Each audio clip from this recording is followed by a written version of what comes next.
on.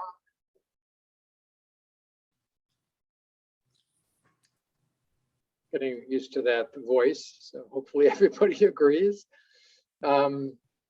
If you have a camera that works and you feel audacious today, just feel free to turn your camera on so we see faces as we get started here. That would be great.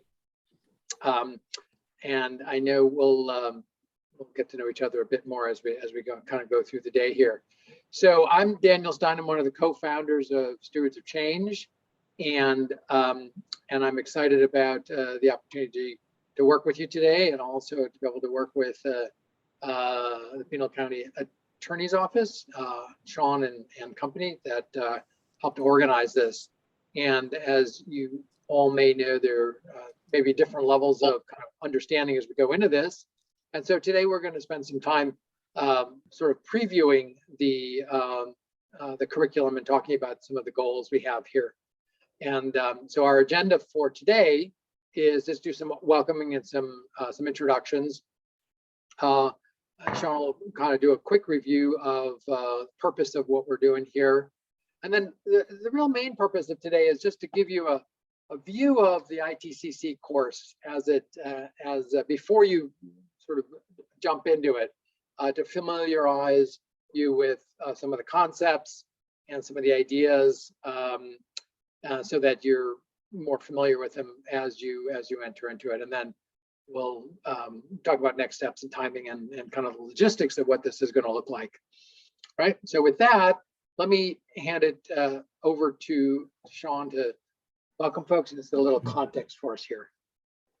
Okay, for the few of you that may not be totally familiar with this particular digital transformation of community supervision project, it came about through the work of Karen Burstein and myself and Teresa Fuller, kind of putting our heads together using Karen's experience. Filed for a grant with BJA, received that grant, and this is now year 3. We implemented the iTether digital platform as a way to connect and both the diversioner and the officer and the agency. When you attend our regular stakeholder meetings, you'll hear about how well this is going. As part of our year 3, and we had this vision early on, we wanted to build, extend that connectivity beyond the diversion officer and the client. So we wanted to bring in behavioral health, social determinants of health, and really help, from my perspective, make that digital connection. But in that process, we met Daniel and team and learned more about that we could learn about and needed to learn about the policies, and really that has to come up front. So I'm excited to get this work group off the ground. We are part of the community-based participatory research stakeholder committee, which now all of you are part of. We have a monthly meeting that lasts for an hour and a half on the 4th Monday of the meeting. We will be introducing you, anyone that has not attended those yet, to those meetings.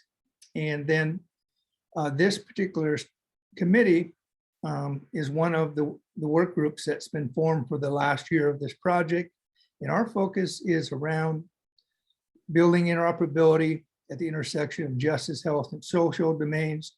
Obviously, we may include other domains, but our output from this effort is to learn, to get a solid foundation, and then use that foundation that we get from the course that we're going to complete and from the consulting that we get from Daniel and team, and that to build a playbook of strategic plays for implementing, and I struggle with this word, but interoperability. I'll get it down. We'll work on the pronunciation shortly. Yes, I'm going to have to work on that. I went through the first lesson last night and I really enjoyed it, but I definitely have to get those two words merged properly. There you go. So we want to build a playbook of strategic plays, and you will see that's part of what you'll learn about as well. So I'm very excited to get started here, and I welcome all of you, and I appreciate your interest and your willingness to join this effort. And ultimately, I think what's going to happen is you're going to be able to bring this home to your particular organizations, your counties, et cetera, and help do the same in your area as well. And we're going to have a statewide, Arizona Interoperability Collaborative that'll come out of this as well. So the work won't stop at the end. We'll continue to collaborate with the Stewards of Change and the National Interoperability Collaborative. Thank you. Thank you, Sean. As I said, we'll work on the pronunciation in just a minute. It is definitely a tongue twister. So we're excited about partnering. We've been talking over the years about ways to connect in with the social and health care services and with justice, and that this is a great incarnation of that. It's also great that we've been able to reach out and identify some folks from other counties across the state. So we'll do some introductions in just a moment. So this is really a little broader than we had originally thought, and there's a kind of convergence of interests for the program itself there. So let me just give you a little bit of background, then we'll do some introductions here. So Stewards of Change, we've been around for about 15 years, and we've been involved with data sharing across sectors for a long time, looking for real sort of transformational change, not only in healthcare, but also human services, justice, and across the nonprofit and community-based organizations. We're a nonprofit, and as I said, we've been operating now at the local, county, state, and federal levels for a bunch of years, looking at working with organizations and individuals to really focus on this issue of data sharing across sectors and all of the various components associated with that, essentially so we don't actually have to recreate the wheel every time we enter into one of these kinds of collaborative efforts. About 4 years ago, we received a significant grant from the Kresge Foundation, and we were able to build something called the National Interoperability Collaborative. I'm really excited about that because over the years, as we were doing our work and meeting people, we kept hearing, first of all, we kept building a sort of a broader and broader collaborative of people who are thinking about information sharing and improving health and well-being, equity, and all of the things that go along with care coordination. But we discovered that pretty quickly that there was no central hub for that. There was no organizing organization, and consequently, people ended up doing a lot of re-engineering and redesign and recreation. And so the purpose of the work here is to try to bring that together, bring people from various sectors and various segments together to be able to learn from one another, and then be able to actually do programs and actually apply the learning. And so we've been actively involved over the last, as I said, 4 or 5 years, actually building this community, and it's been an amazing process. And as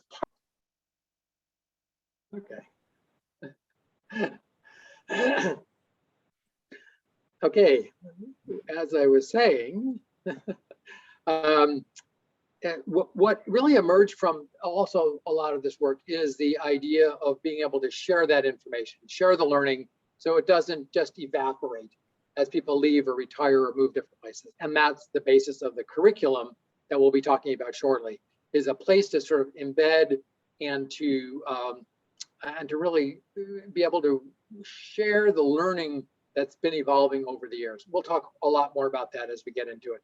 I just want to let you know that the NIC, as we refer to it, has had hundreds, if not thousands, of people over the years participate in our webinars and their sessions, and it's a very vibrant community of folks who are both very technical as well as policy oriented, and also practice oriented as well. So we'll talk more about that, and I'm really delighted to be able to share that here in Arizona. So let's just spend a few minutes here. I don't know everyone here, and I'm sure everyone doesn't know everyone. So if you don't mind just putting into the chat kind of where you're from, And then maybe briefly as you do that, just say a word so we get a voice and a face together. And I might ask people to just introduce themselves. Sean, I know you've already done that. If I could start with Cindy, just to kind of say who you are and where you're from, it'd be great. Sure. I'm Cindy Chose. I'm a certified project management professional. I work as an independent consultant. I've worked with Sean for a number of years on, I specialize in startups and public-private initiatives. And that's why I'm here. Okay. And you're located in Oh, I'm sorry. I'm in Phoenix area. Okay, great. Thanks. And I'll let you call on someone next. Oh, Eric?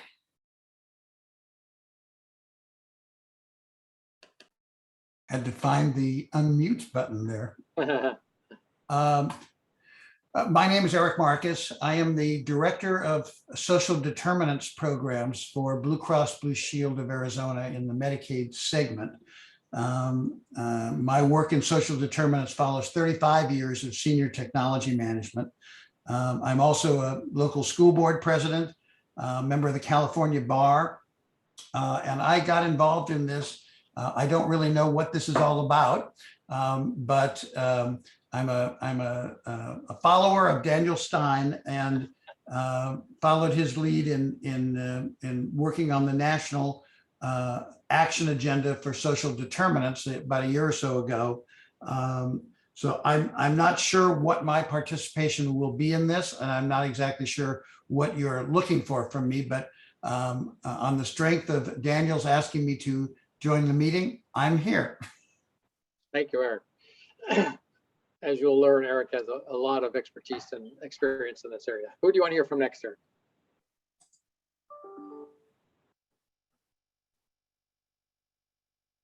All right, I'll choose for you then. How about Ashley? Hi, I'm Ashley, and I'm with the Arizona Criminal Justice Commission. I'm a grant coordinator. I've been doing this job for about 3 years now.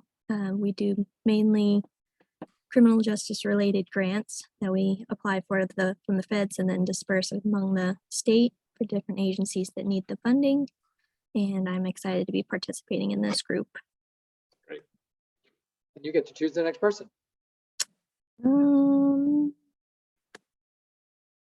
Can't see everybody's name. Hold on. How about Steve? All right, I was just busy trying to type my name so I can read it right here now. That'll be easy. I'm the director of SAGE Counseling, and we're based in Maricopa County, although we have statewide programs, and we provide criminal justice services or treatment, clinical treatment for criminal justice organizations, people coming out of prison, people on parole is kind of one end of the severity. We have people on probation. We work in the jails and the prisons. And we do a lot of diversion programs, where it's kind of the lower risk and that both at city courts and county attorneys' offices. I think we have about nine different diversion programs. So we're doing mostly substance abuse, cognitive restructuring, anger management, that sort of stuff, and assessment with a risk of recidivism tool up front. Thanks. And I will choose Jillian. Hi, I'm going to trick you all. It's actually pronounced Gillian.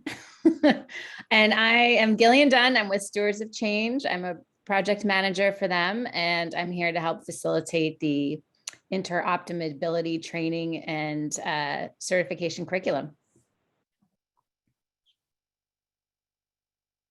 Next. And I got to call on someone. I will call on Adam Pertman.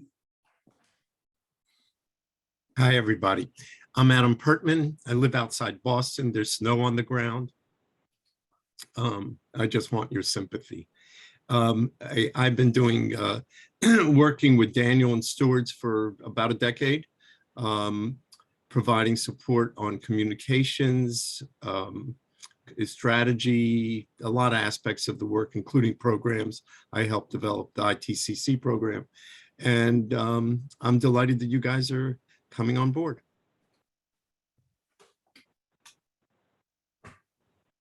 Get to choose someone, Adam. Oh, I have to choose someone. Oh, God. Hate when that happens. Sorry. Let me see who's left here. Is Terry? Terry, looks like Terry needs calling on. Yeah, hey, but I'm kind of like Eric. What Daniel tells me to do, I do. So anyway, so I'm a retired public health service officer, 25 years, worked primarily with the American Indian, Alaska Native populations. I got drug into informatics. I was chief information officer for Indian Health and then CMIO for the VA, and then did global work for a couple of years. And now I am back as the Pima County Health Director. I've never worked at a local government other than a tribal government. And this is an area, this intersection and interoperability is an area that Daniel knows we've been, many of us have been making runs at this for, I would say, the past 30 years. And if the ability to make this be successful in Arizona and involve Pima County happens, it will be awesome. So I'm grateful to be here, grateful to be with all you amazing people who are doing cool stuff. Thanks. Oh, and I have to call on somebody. Hold on.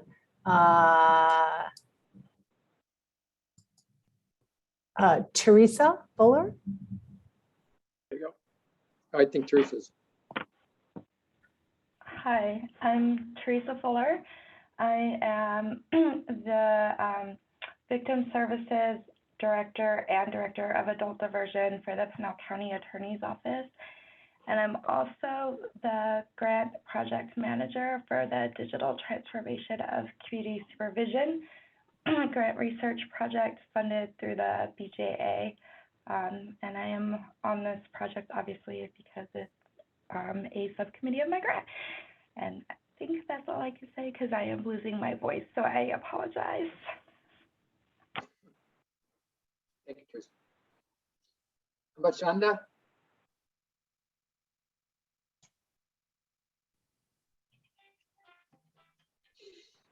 Teresa, are you calling on someone? I thought I was calling on Shanda, but feel free if you haven't introduced yourself yet to go ahead. Shanda, there she is. There you go.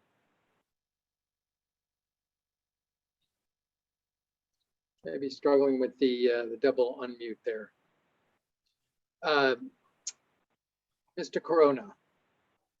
Yes, Domingo Corona. I'm the Director of Pretrial Services in Pima County, so I'm with the Superior Court here. Part of the reason I was asked to join the group is I'm also a NAPSA, National Association of Pretrial Services board member. I was the Southwest Region Director at the time. That's one of the reasons I was asked. Now I'm the treasurer of the board, but really overall, I have a general interest in working in pre-adjudication. By that, I mean like pre-probation, pre-conviction diversion, as well as pretrial supervision. So this is a particular interesting topic, an area of work for me. So that's one of the reasons I'm here and my interest for being here. Oh, great. I'm glad you're here. Let's see, who else is not introducing themselves? I think George, you just joined us. Yeah, I'm sorry, I'm a little bit late. George Owens with Arizona Complete Health. I just work with the targeted investment clinics, pretty much justice initiatives with Arizona Complete Health is my primary role. And my background before that's over 20 years of juvenile and adult probation. I retired from the probation system. Great. Thanks. Shanda, are you back with us? Or you have been able to unmute yourself?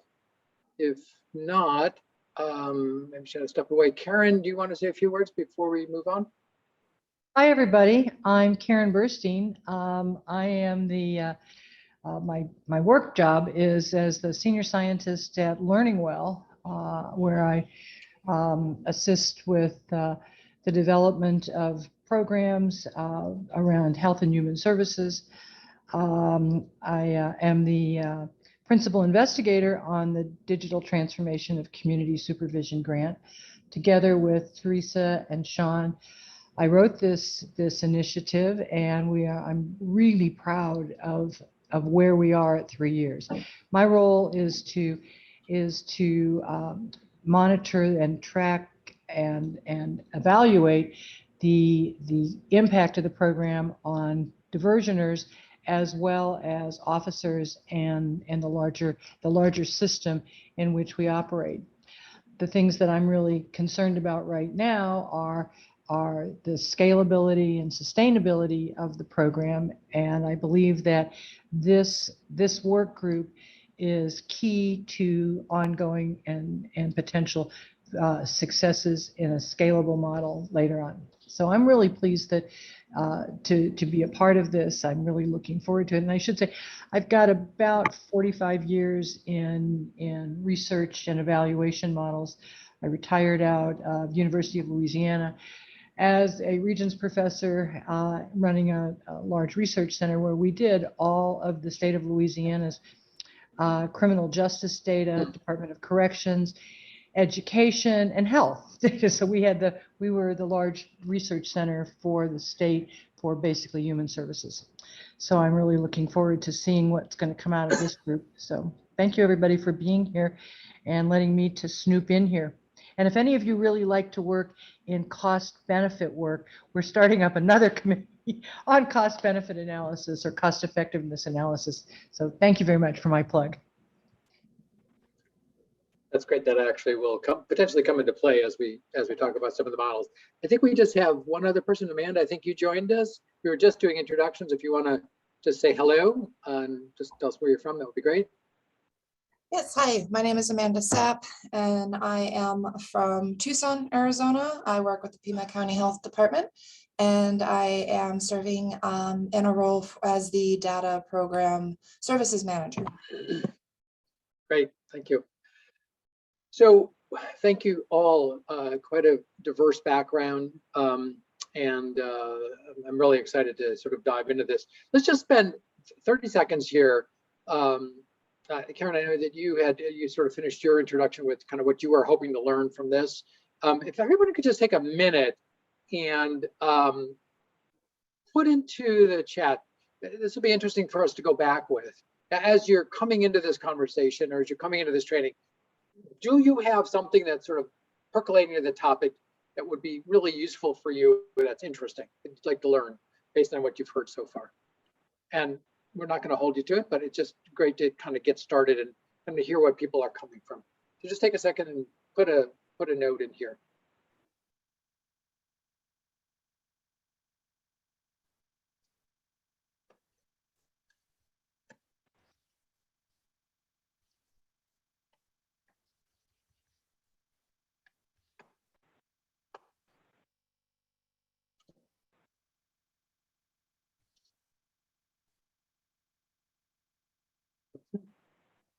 Sustain and scale existing program. That's great. Okay.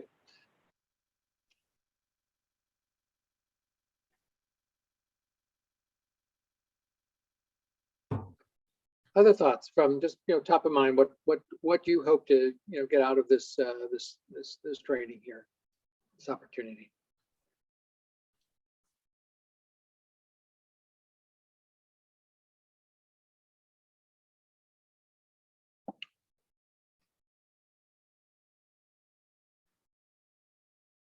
Okay, well, I think what we'll do is we'll come back to this as we get through some of the more of the material here, give you a better sense of what we're trying to do. So I'm gonna chat for a little bit. I'm gonna kind of give you some orientation to the course that's coming up and kind of what we're hoping to get out of it. But I always like to start with this one equation coming into it. And if we were in a room, I'd be holding up a $5 bill and saying, if anybody could solve that, they get the $5 bill. Any sense of what the L or the C stands for here?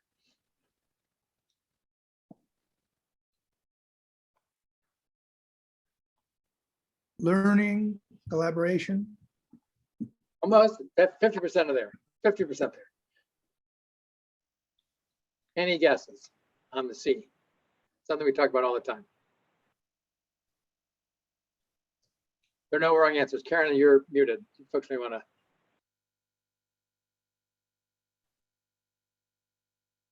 Okay, I will remove the suspense here. So this equation stands for learning has to be greater than or equal to the rate of change. And by this we say, we all know that the world continues to change enormously around us. And there was a wise person I met many years ago by the name of Revan, who talked about this from an organizational perspective. Obviously, individually, we need to continue to evolve and learn and change in our relationships, in our lives, in our work. But for organizations to survive, no less thrive, its rate of learning must be equal to or greater than the rate of change around it. Right? We think about that's in the industry and business. That's the competitive advantage these days. How fast can you learn? How fast can your workforce learn, given the rate of change around us? That certainly is not going to slow down anytime soon. And so, as we think about it, as we think about this course, it's a way to think about the kind of changes that we're going into, and those changes are quite significant, especially as we begin to cross sectors and cross domains. Part of what coming to this conversation, coming to this training, which is what I'm so excited about, is the interest in looking at how do we cross those domains between justice, between social care, between housing, between the social determinants of care and the like. And that's an unnatural act, I might say, in many organizations and many jurisdictions, that we remain in silos. We're born in silos. We're educated in silos. We work in silos. We typically live in homogeneous kinds of environments. Working across and from a systems perspective is new and unusual. So we come into it with that perspective. And I find it to be a kind of a helpful nomenclature. So a couple other things here. As part of the work from actually what Eric mentioned, the National Action Agenda, which is I'll just speak a tiny bit about that. We were planning our annual conference back in January of 2020. And it turned out right at the beginning of COVID that we had a pivot to a virtual event. And we assembled a lot of people from across the country to really think about post-COVID, what the world was going to look like. And we spent about a year working with folks to really think about things. And one of the couple of artifacts that really came out of that was this concept here, as we're bringing people together to think about what we're trying to do, the kind of services and supports that people will need pre-COVID and certainly now post-COVID. And this provides a visual. We do a lot of work with visualization. This provides a visual that in many ways sort of cuts through to what we're trying to accomplish, which is how do we serve the individual, family, or the community, recognizing that there are so many different services and systems that people are involved with. And you can see some of these. And these are actually reflective of some of the sites we're working with, the integrated, they're known as the integrated care for kids, which we'll talk about later. But it gives you a sense of the complexity, whether or not it's to start in, with education, you have to deal with the school systems and then the school nurse and response team and the teachers, and it kind of continues to go down that way. The one of the things that I think is very obvious is that when we start to talk about cross-system work, we have to navigate across systems, which is, again, as I said, not usual behavior for most people in organizations. And so to secure responsible and accurate information exchange requires a perspective of not only your own work, but the work and the kinds of tools and models that other people are using. So we need new approaches to doing this work. And that's what this training program, this interoptimability, you think about it as two words, interoptimability, is really all about. It's presenting some new tools, some mindsets and tools to help us really cross that domain. And so I offer this up as sort of the basis for how do we both think about the work we're doing in the context of our own work, but also in the context of who we're also trying to work with. And so that's the basis in many ways of the interoptimability training curriculum. I'm going to give you a few thoughts on this. ITCC is a little easier way to say it as well. It's really an approach for bridging silos and addressing challenges. And this is probably the most important thing, and I'll probably get tired of me saying it's a system level approach, right? We're talking about systems interoperating with other systems. And that's the basis of coordinated care, the basis for social determinants, as we recognize that this is multi-domain information sharing, and to be able to support, oftentimes referred to as care coordination. One of the things ITCC does, and this whole course really evolved over many years as we worked with leaders in different jurisdictions and identified the drivers that they were focused on to change their organization or to sustain change. So this is, most of the material here really came from working with counties and states and the federal government to identify things that were common across them.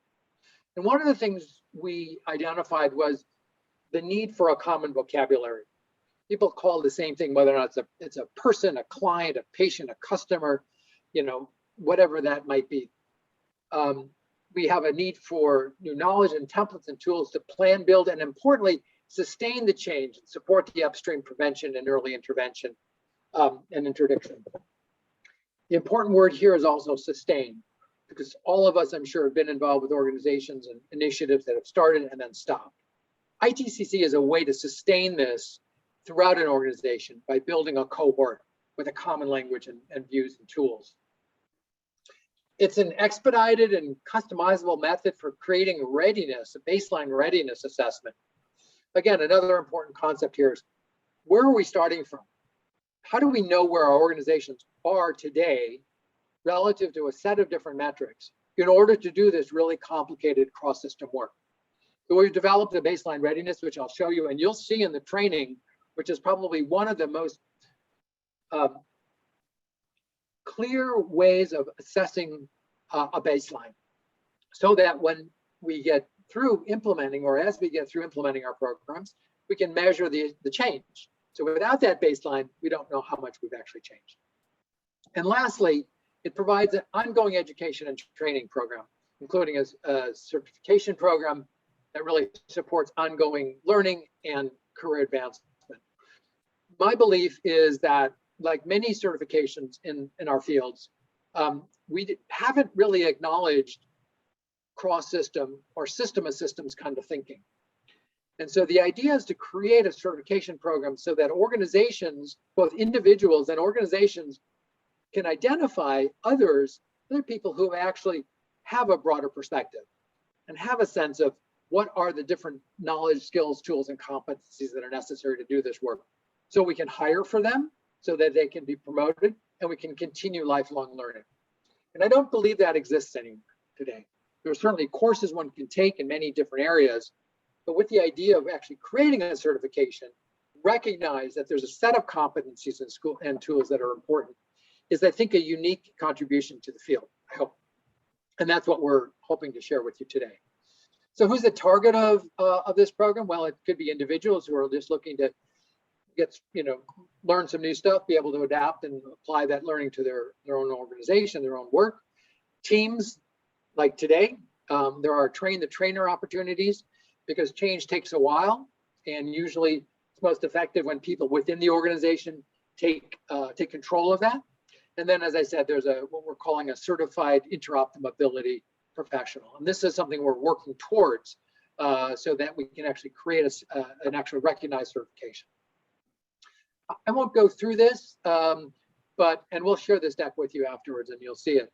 But again, the idea is to create a recognized sort of certificate or certification that would allow you as an organization to both hire people and also promote development and advancement.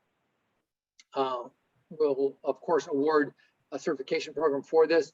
And recently, we've gotten a partner to provide continuing education credits for folks who are in that world that want to or need to create or to acquire CEUs every year through the National Association of Social Workers out of California chapter. They will award up to 6 hours of training for this particular course. Again, if it's of interest, we can talk about that afterwards. But for other people in the field, it's an important way of sort of thinking about it. Let's come back to this question here in a bit. Let me talk a little bit more, but I want you to think about, as you're thinking about this program and the intersection between justice and health and social intervention, and the work that you're doing with victim services, what is it that's inhibiting your capacity to achieve the objectives? Or what ways can we accelerate that knowledge and learning in order to make that happen? So as I'm talking, just think about that a bit and think about ways that we can hopefully make this work relevant to what you're doing. So I want to show you now, there are 3 modules. So the first course, which is sort of the foundation course, which is what you'll be taking, is broken into 3 parts. And each of those sections we're calling a module. So the first module is really an introduction to interoperability. And what we mean by that is the following. I'm sure by now everybody's heard the term interoperability, data sharing and interoperability. 10 years ago, it was not a common term, and it generally referred to sort of as the plumbing in an organization. Boxes and wires, as I referred to it. And the goal then, and still continues to be now, is how do we even connect our systems? Many people, and I suspect many of you on the phone here, are continuing to struggle with just antiquated technology that makes it just difficult to send messages or to send information from one program to another. So that's really important. We got to get that down, and all of the challenges facing us, from hardware to software to procurement to data sharing and consent, all those things are critically important. But the question we're asking is, what happens after you've done that? After you actually can connect it, what do you do with that? So the informaticians on the call here will say, that's our starting point, right? That's when we get to use the data and the information to really both integrate and optimize the decisions. And that's where the term interoperability came from. It's really about integration and optimization. So we're making decisions based on data that has been provided to us, or we've been able to acquire from the various silos and the various. And so that's a different concept. I spent a decade at Kraft Foods before I got into this work about 20 years ago. And at that time, I was amazed at how much time it took to actually gather data, right? Sales data, marketing data. I would estimate that we spent 90% of our time actually just gathering the data. 5% of the time reporting it, and about 5% of the time actually analyzing it. Maybe 10% if you were really good at collecting data. I'm not sure that equation has changed that much these days. I think that we still spend a whole lot of our time collecting information, trying to find the information, trying to clean the information, and we're exhausted by that time.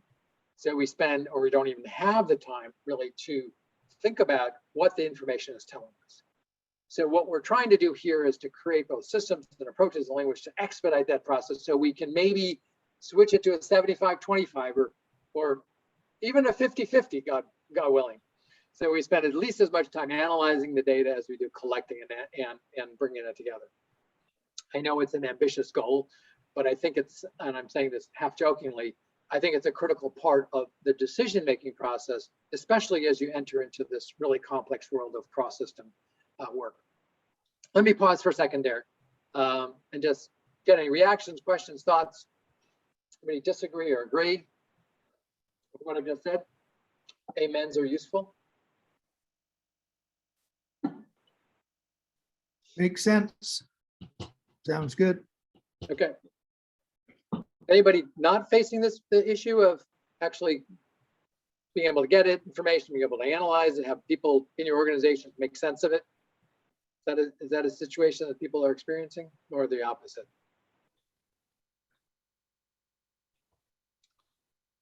We get extra points for participation.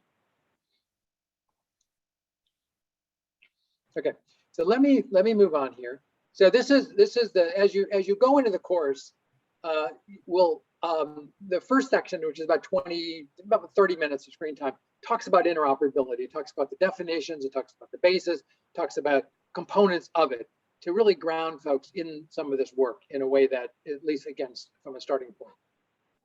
The second module is really the conceptual framework for this work.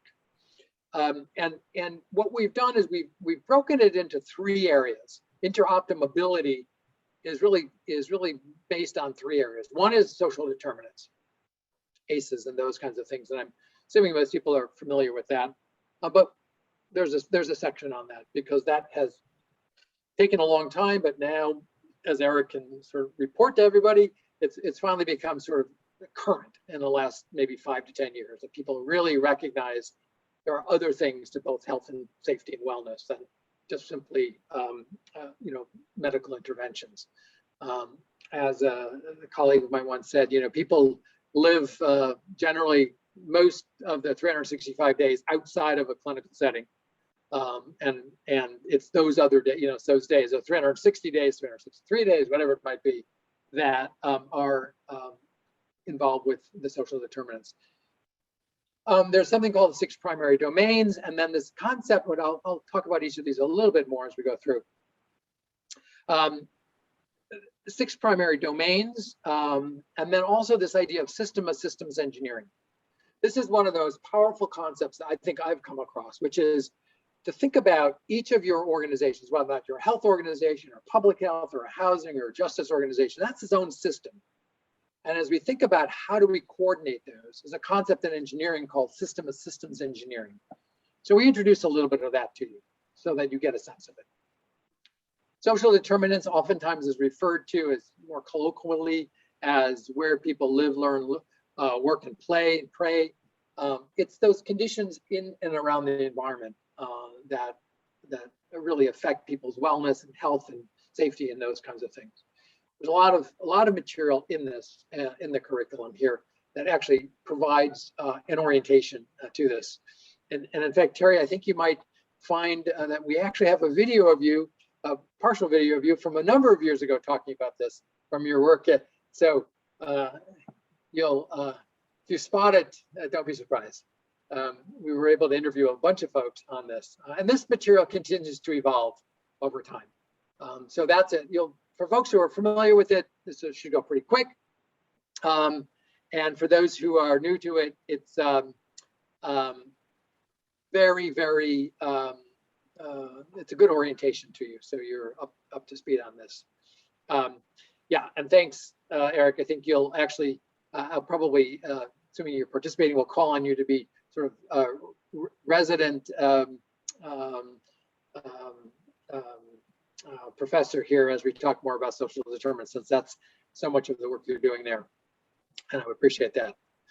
Now, the 6 domains here, this came out of work that we were doing a number of years ago with the Health Management, HIMSS organization, Health Information Management and Systems Society, which is the gigantic health IT organization. They were beginning, that's a global association that actually has their conference in either Las Vegas or Orange County, because there's too many people for it to go anywhere else. So there's 50,000 people who come to this event. A number of years ago, they started to think about how to get beyond health IT. And so they commissioned a paper and some research from us where we actually looked at what we've now referred to as the 6 domains. So human services, public health, education, public safety, emergency medical response, and healthcare IT. And that's the purpose of that was to look across those various domains. We refer to them as domains. And those domains all have things in common. They're all addressing people in some kind of crisis. And as we think about it, depending on the situation you're in, whether or not it's a hurricane, or a flood, a personal crisis, many of these domains come into play. And so getting an orientation to other domains, other than the ones that you're involved with every day, begins to open our eyes as we're beginning to look at accessing data and information. So we look at this here as a way to, again, broaden our perspective beyond exactly where we might be coming to this work from. And the last section, as I said earlier, is this concept of systems engineering. And this is something that when we were holding our conferences at Johns Hopkins University, and we had a number of lecturers from the Applied Physics Lab, they really introduced this concept of systems engineering. And as I stated here, we have separate systems, information, separate processes, separate systems, and there's no really integrated view. So nobody here is saying we're going to, sort of blow all those things up and rebuild a system that's going to include everything. We're talking about it as a system, recognizing each of the individual systems, and then overlaying them is this idea of system of systems. So how do we draw information? How do we think about interacting with other systems in a way that actually provide a system-wide view, especially with other domains that are outside of our own particular area. So these three areas are part of the second module. There's on-screen work, the explanation of them, there's videos, there's actually assessment components of it as well. And then there are workbook reflections. So built into the actual training itself is a digital workbook. This is just one example of some of the questions that we're asking. Now, this can be used in a couple of ways. It can be used as note-taking for you. Some people really like to write stuff down and responses to it. It also prompts your thinking a bit about what you might have heard. And so I encourage you to actually use the reflections. And as we get into this work and as this group sort of develops, this also becomes, some of these questions become very useful for conversations inside your organization or across organizations. How you view, how you experience the work, how you experience the concepts gives us and the group an opportunity to really share that as we get into the future webinars and our ability to learn that. And so this is digital. It's right on the training. Once you get your code to sign in, you'll be able to access this and use it. And as I said, it's a really good reminder as well as a basis for future conversations.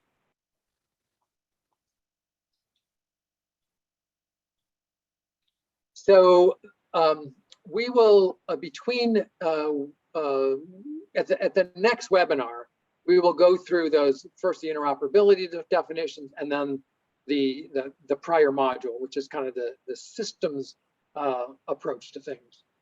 And that will be the content there. We'll review that material. And then following that, we'll get into the core concepts, which is the third module. Actually, the first one is an introduction. Second one is module 1. This one is actually second module, but it's actually in many ways the third module, just the way we were able to define it. And here we talk about some language things. We don't need to go through this now. I just wanted to show it to you. Part of it is just starting with fundamental definitions. One of the things I've observed, and you may have as well, over time, you might be in a conversation, you might be having a policy conversation, because that's where your functional expertise is, and yet you're talking to somebody who's involved with the structural components of things, or from the practice side. And so the language, the ideas, the concepts are all different. And calling that out, being able to identify what kind of conversation you're having for what purpose is important. And that's really in many ways a very important structural component. This little graphic here on the side talks about policy structure and practice. It asks us to think about, are we going for innovation? Are we going for specific concrete outcomes? Are we wanting to move quickly, kind of a revolutionary all at once, or are we going more incremental on an evolutionary basis? So you can almost think about this as levers in terms of what we're thinking about to make sure as you're going into planning efforts or discussion efforts, we're on the same page. There's more about that to think about it. Again, these are some conceptual models. We get a little more specific and concrete now when we start to look at actual people involved in multiple systems. And we use this family, the Garcia family, as an explanation. This is very sort of human services, education, child protective services, HHS focused. This is just 3 people, a grandmother, a mom, and her daughter, and her daughter's a baby. And it's really meant to just describe very simply the various kinds of information and the needs of each of these individuals. We go into this, there's actually an animation here, there's actually a little bit of play acting that goes on in the actual training that helps you think about this as real people. Creating personas or creating scenarios like this helps us translate the work, not only for ourselves, but for the people who are working with. The concepts are concepts, but when we start to actually apply them and say, look, there's 3 people, and look at the complexity of the environment that they're in. Just 3 people, and think of the millions of people who are involved. This is pretty complex. So this is a way to help take the concepts and actually apply it down to the individuals and to be able to make decisions based on that. So we'll go through the Garcia family. Cindy, I think you're going to jump off here. That's great. We'll get back to folks. I know some people, as I said, this was got onto your calendar last minute. So we will follow up, of course, with what you need to actually do on the next steps here after the meeting. The next few slides are in many ways really the core of the training. And this is probably some of the most pragmatic and practical kinds of things that you'll see. And I just want to call this out because this is I think, probably some of the most useful, conceptual, and applicable concepts here. What we call these are our change drivers. And these are the components that leadership monitors, I might say, in these complex system integration or cross-domain kinds of processes or initiatives. What we discovered, as I said early on in our work, as we worked with leaders in various counties and states, that all of them had either a mental model or they actually had written it down in terms of what their metrics were, what their dashboard was for moving their organization. Some of them had thousands of people in their organization, but what do they pay attention to? And how do they know if they're making progress? Because any of these, none of these things up here are going to surprise you. But when you think about them as a constellation and you say, how are we doing in terms of leadership and governance? How are we performing? How is our organization thinking about equity or workforce or performance management or information technology, any of these 10? It becomes all of a sudden the baseline metrics for understanding organizational change. And it becomes very, very concrete. And I'm going to show you that in a second.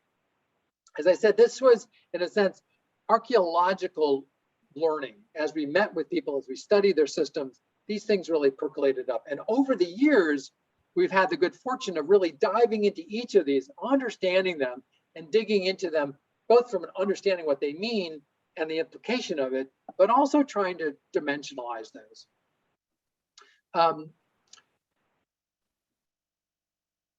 The drivers, and I'm going to just have a couple more slides on this, but this is really, as I said, important. You'll have plenty of opportunity to get into this on the course as well. They provide a standard vocabulary for thinking about system level change. What are the drivers that are operational? What's our competence around these drivers as an organization, as individuals? Because they make up the basis for doing a baseline assessment that is either qualitatively or quantitatively done. I'm going to show you that in a second. Understanding how well we perform against these drivers helps us make changes, helps us make investments in time and resources and dollars. And what do we need to pay attention to? Because we don't have enough time and resources to pay attention to everything. This is a way that helps us do that. And it helps us do strategic planning. Each of these drivers has a definition. These are very short definitions of them. We have much more extensive ones. And so we get a sense of what these things are. You'll also notice that there's icons that we've created. It's hard enough to remember 3 things, no less 10 things. So there's a lot of iconography that we introduce into this work to help both understand it, remember it, and also communicate it. Because we know that pictures are worth many, many words. So you'll see that come up in the training as well. And those are available for you. Now, this is an example of a rubric for one of the drivers. One of the drivers is all about client focus or customer focus or however, patient focus, however you refer to it. One of the things we discovered was that everybody had a different perspective on how well we're doing with that, right? So you might be really close to the process and understanding, you may be farther away, not have a clue, or you may be somewhere in the middle. And so over time, we created a series of rubrics, 5-level rubrics that try to dimensionalize how well are we doing, right? And so we offer these up, and there's 10 of these. We'll ask you to actually look at these things, and I'll show you how they're actually used in the next couple of slides. Because what we want to do is we want to align our evaluation and our understanding of our competency based on a common touch point. And you can do this both qualitatively, people have a lot of information, or you can actually do it quantitatively. We've done it both ways. There's actually a 150 question survey that we've used in different organizations, including the federal government, to actually get a number that actually represents the state of maturity of each of these drivers. What do you do with that? This is what you do with it. And this is probably one of the most useful tools that I think has evolved over time. It's a simple matrix, but what it does is it takes each of the drivers and says, okay, let's just stay with customer service or client focus. On the bottom axis, as an individual or as a group, we say, well, how important is client focus? Well, it's very important, or it's actually critically important for our work. Maybe it's somewhat important. So you make that determination, and then you say, what's our proficiency?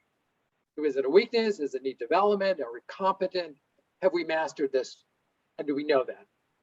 And that's determined by the rubric, right? If we think about it, have that conversation, and then we basically put the driver in a box.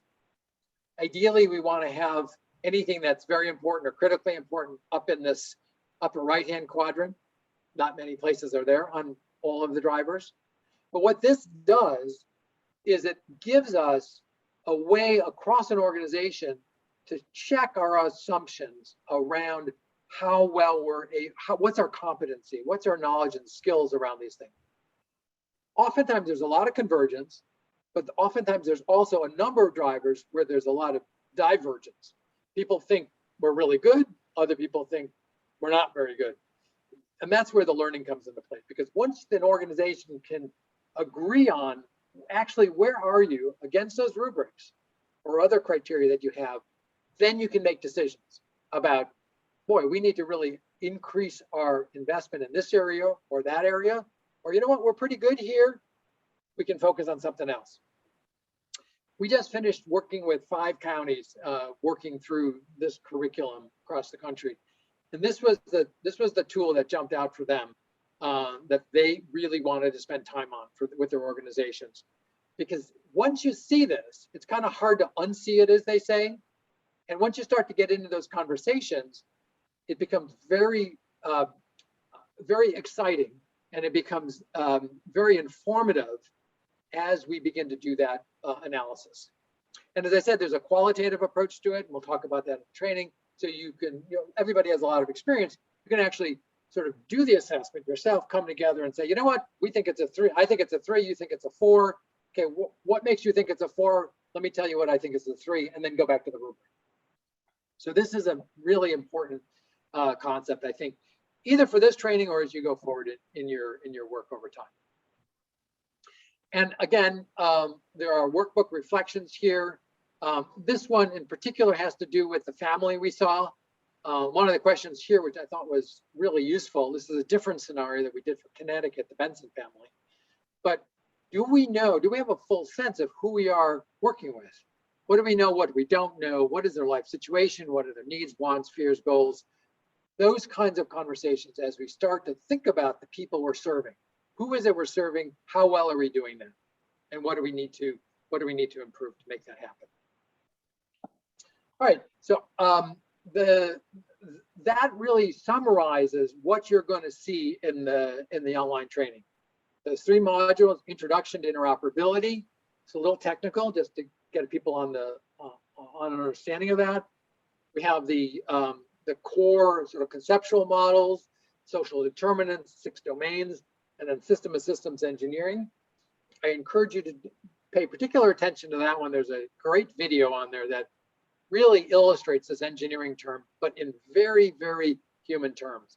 It's a very dramatic, but very, very clear thing. I have just a few more slides here. We have developed a a collaboration hub, as I said.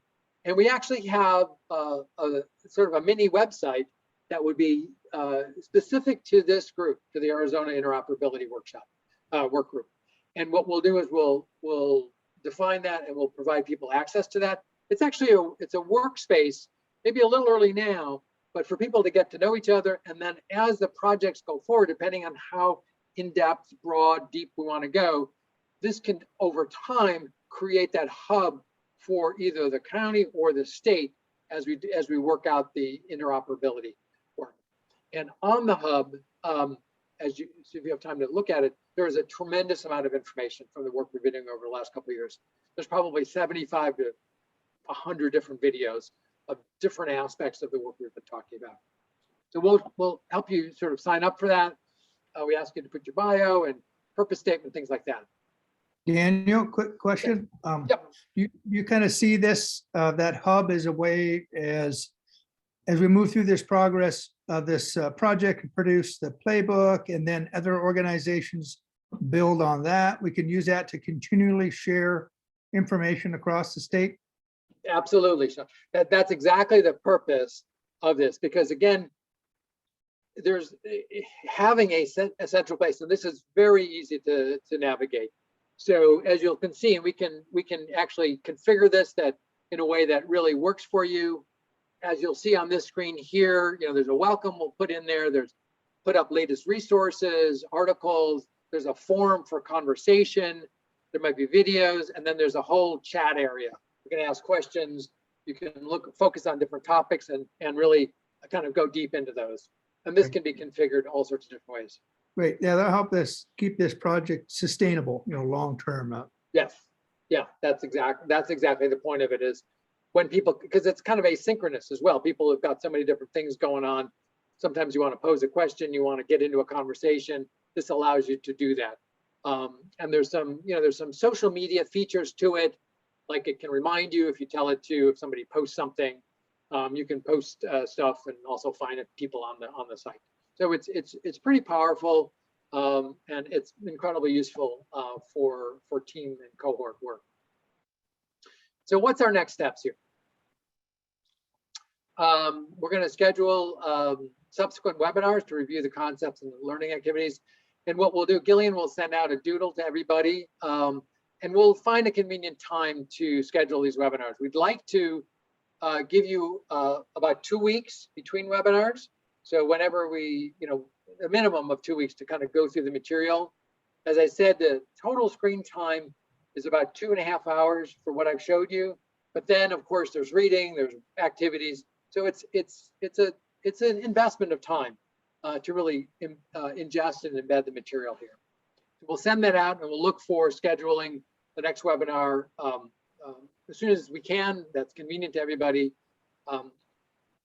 Then we'll also send you a login information to join the learning platform and the specific credentials to be able to do that. At that time, you can join the Arizona Interoperability chapter on the NIC Hub, thing I just explained to you. So you'll have a place so you can connect to your folks and other people in your organization that you want to participate. There's no charge for that, so it's easy to access and other people can stay up to speed on it, and there's material that can be shared. So what will then happen once you've gotten your access, we'll ask you to complete the introductory module, Introduction to Interoperability, and then the 3 pillars of interoperability module, which is the 3 I just talked about. We'll ask you to complete the reading assignments and workbook exercises. And then this may be something we'll hold off on. We have to decide. Different people on this call are part of a cohort or part of a group. There's an opportunity to do some team learning here, to review material and to focus your attention on the actual project itself and to really tailor the work there. And we can have that conversation. We'll schedule and attend the second webinar where we'll review the content, participate in discussions, materials, and activities. And then we'll provide another couple of week time period where we'll ask you to finish the 3rd module, which is the one I just showed you, putting interoperability to work, complete the reading assignment, and again, meet with your team, and maybe you guys want to do the organizational baseline readiness. Maybe there's other activities that you think would be useful or more useful for you. We'll schedule the third webinar. We'll review the content, participate in discussions and activities. And then we have the opportunity to actually do a follow-on, depending on how we want to apply this, or as we go forward with building out the Arizona interoperability group. And we'll offer sort of consultation along the way there. And then on an ongoing basis, this should hopefully the chapter will support the work of the project going forward.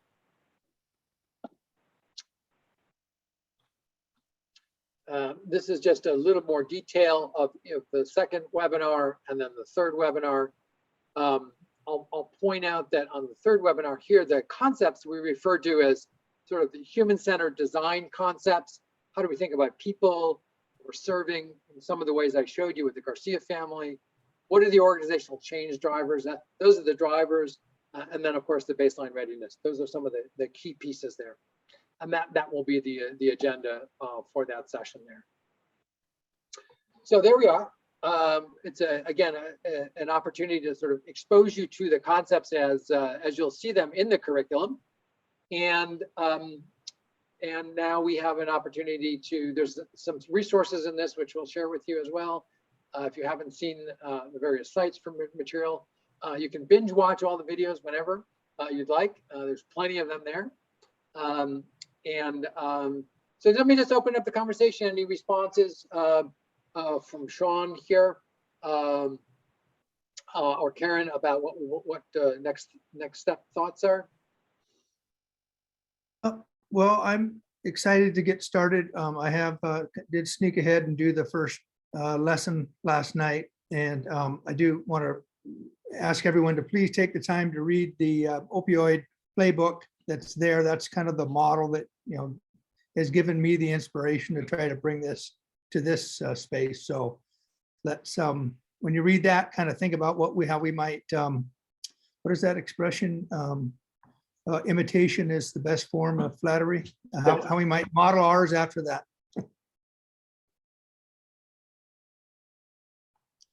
I really appreciate it. This has been a great kickoff. Thank you, and thank you for mentioning the opioid playbook in particular. We'll make sure that there's a link to that specifically, but that is exactly the work I think that originally got us connected here. That was work we did a couple of years ago, but it really lays out in the format kind of how we want to approach this, right? Yeah, it's listed as a resource in the first lesson. Thank you for calling that out. Karen, any thoughts from you? No, it was really thorough, Daniel. Thank you. And I think you touched on stuff that is tangential, if not critical, to the work of all the members of the team. So thank you all for joining this important aspect of the DTCS project. That's great. So before we wrap up here, we have a few minutes. Any reflections that people have now that we've kind of seen this? Again, I was hoping, for me, I know I like to kind of see tell people what you're going to tell them, and then so it's not a surprise to you. It's a considerable amount of material. Hopefully this was instructive to you, and we'll provide the link to the Zoom recording for folks in your organization that you would like to have participate in that as well. And again, this is just the introduction to the program here. Any thoughts or comments before we close up today? Welcome that other question I had asked, which is what you're hoping to get out of this. I hope that I've given you a sense of the kinds of material and information that will be available to you.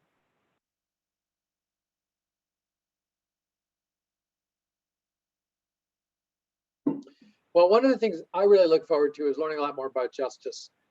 That's been part of our mission, part of our goal, and my board at Stewards has asked us to dive into that more, and we've kind of gone into it to different degrees over time. It's oftentimes left out of the health and human services space, as you may know. It's a distant relative, for want of a better word. And this is a real opportunity to demonstrate that. And I know there's other places that are really interested in this work. So I'm interested in being a learner as well, about how do we forge those relationships and that learning between justice, health, human services, social services, and these other areas.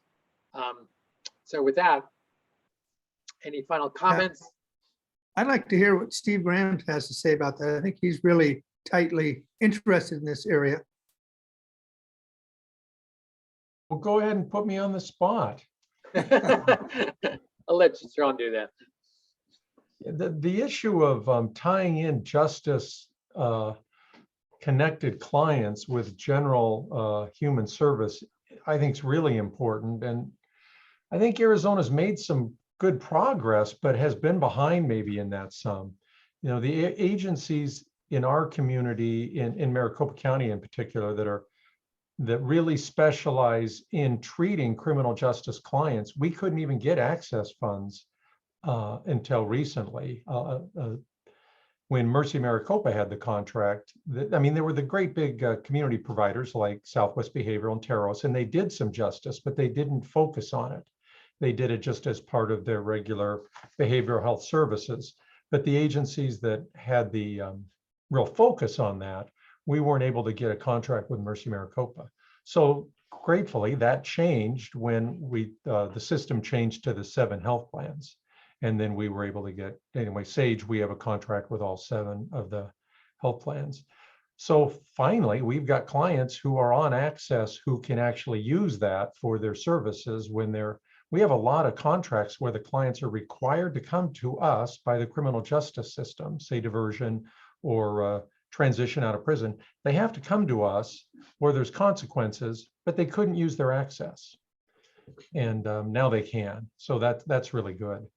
And I think it's an example of how silos have gotten in the way in the past some, and breaking that down to and seeing criminal justice clients as part of community health in general and health and human services is important, but not everybody sees it that way. You know, there's behavioral health, and then there's the criminal justice clients, you know, and substance abuse kind of goes across both of them. But a lot of times people, in fact, we have a law in the state that says the DV offenders for misdemeanor have to pay for their own treatment. I mean, it says they have to pay for their own treatment. This is bizarre. And finally, people just started ignoring that. And now a lot of them get their DV offender treatment that's ordered by the court. If they have a conviction, it's a requirement. Now they can use their access coverage for it or private health care often if it's medically necessary and they have an appropriate diagnosis and the treatment plan's right. But in the past, a lot of times they just couldn't because of that criminal justice issue that was written into the law by victim advocates primarily to try to, it's kind of an issue of accountability. We want to make sure they're paying for their treatment. But anyway, I'm getting on my soapbox. I'm going to stop. But Steve, has that been rescinded? no, I don't think so. Last I saw it was in 133601.01. 133601.01, I think. This is George. In the access contract, it says if you have an inability to pay, that it can be paid through that. So it's addressed in the access contract now. Right. So that's the thing is it medically necessary? And do you have an appropriate, what are you billing it for? The problem is the language between the courts, because the courts try to create programs of education as opposed to programs specific to medical need, and those two don't always link well, and that's what creates the problem. Yeah, and there's just, this is a silo issue, I think but when the law was changed here in 98, a lot of the advocates for it weren't really looking at it as treatment, like you're saying, it's education, and they were looking at it somewhat as that accountability and punishment focus rather than trying to help resolve behavioral health issues. So I think we've moved ahead. There's more we could do. I think this is another step in that direction. We'll spread the word. John, do we have any representation at the legislature on this committee? No, I did approach a couple folks, but did not get, they were moving on to other positions, and I could, let's see, maybe I could talk with Ashley or some of the folks over there and find out if there's someone that we could pull in. I think that would be worthwhile.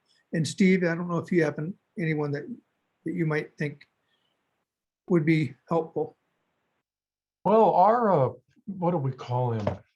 Community liaison spends all his time with legislation and public policy.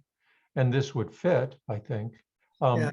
I pay him a salary that's not that great, and then he can work with other people and get other contracts. We're fine with him doing other lobbying work as long as it isn't in conflict with ours. So this Yeah. stuff would be very familiar to him, and he's been really effective the past few years. Yeah, either a lobbyist or a legislator would be good to have them in the loop on this, I think. So yeah, let's kick that around. I know somebody who's running for a rep in South Phoenix. If she wins, she'd probably be interested in this. I don't know if she's going to win, but Great.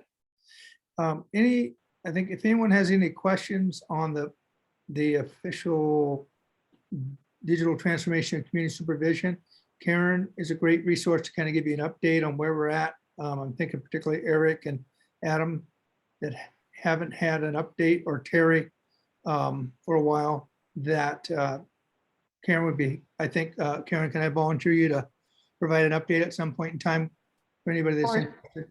Of course. We've just been going through some interviews out there. It's been getting some attention. Karen, what was the group that was in town interviewing us?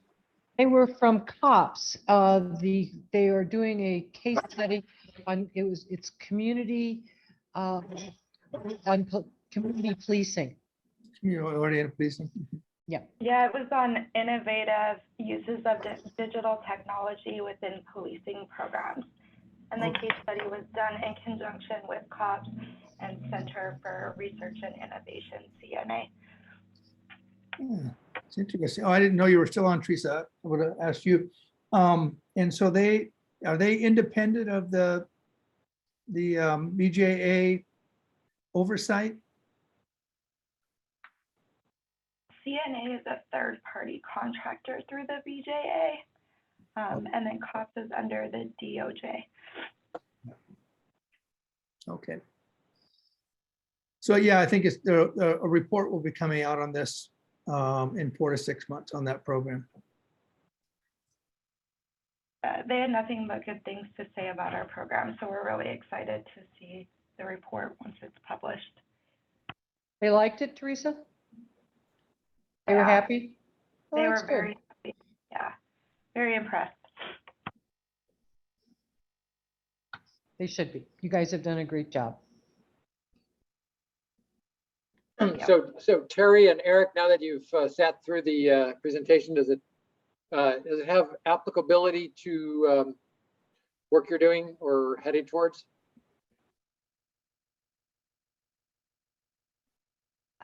This is Terry. I can go first. Yeah, it has huge applicability.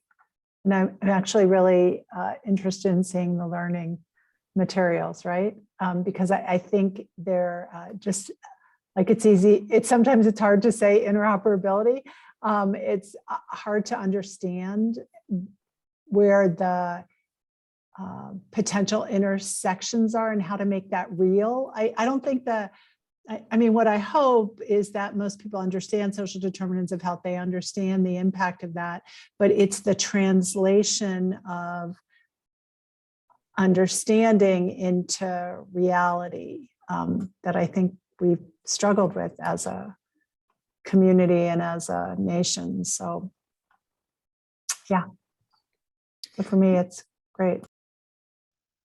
I mean, from my vantage point, Daniel, I'm certainly happy to lend any expertise I can to the project.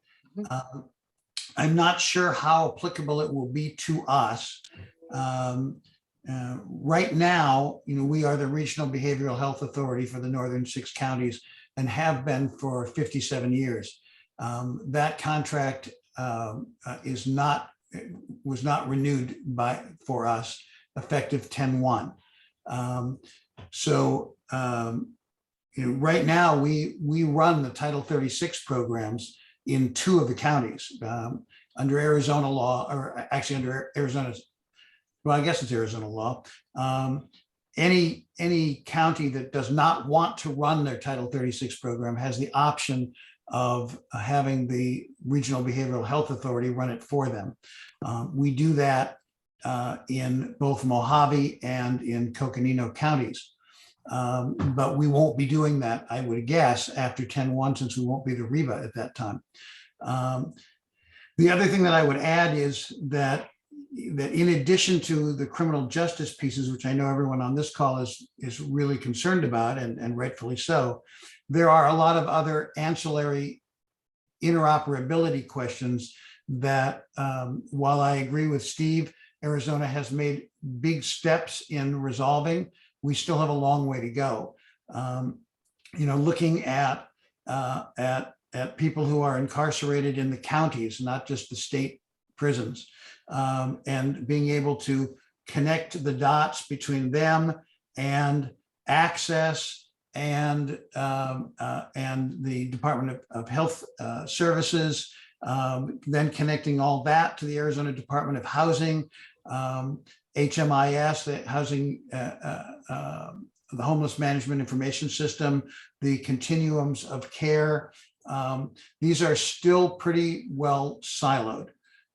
It literally took a 2-year battle for me as the head of social determinants for the REBA to get access to the HMIS system.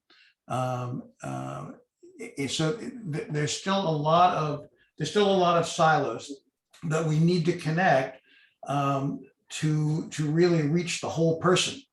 So I'm happy, Karen, perhaps to catch up with you later and get some ideas to where you think I might be able to be of assistance, or to Daniel, however you want to proceed. Great. Thanks, Eric. Thank you, Eric, a lot.